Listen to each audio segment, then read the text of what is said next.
యుద్ధరంగంలో సత్తా చూపిస్తున్నటువంటి రఫేల్ యుద్ధ విమానాల విడిభాగాల తయారీ హైదరాబాద్లో తయారు చేయడానికి రంగం సిద్ధమైంది. దీనికి సంబంధించి ఫ్రాన్సు, భారత్‌ల మధ్య ఒక ఒప్పందం కూడా కుదిరింది. కేంద్ర ప్రభుత్వం ఏదైతే మేక్ ఇన్ ఇండియా కార్యక్రమాన్ని అత్యంత ప్రతిష్టాత్మకంగా కొనసాగిస్తుందో, అందులో భాగంగా ఈ ఒప్పందం జరగడం అనేది కీలక పరిణామంగా మనం చెప్పుకోవచ్చు.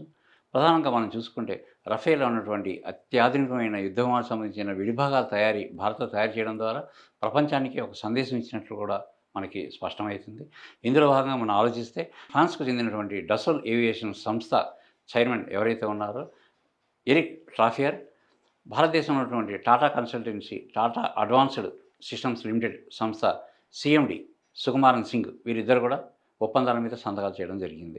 ఈ ఒప్పందాల ప్రకారం 2018 నాటికి పూర్తి స్థాయిలో రఫేల్ యుద్ధ విమానానికి సంబంధించిన విడిభాగాల తయారీని సిద్ధం చేయడానికి ఏర్ప ఒప్పందాలు కుదిరాయి. ఈ మేరకు త్వరితగతిన ఏర్పాటు చేయాలని చెప్పేసి కూడా పరస్పరం అంగీకరించడం జరిగింది.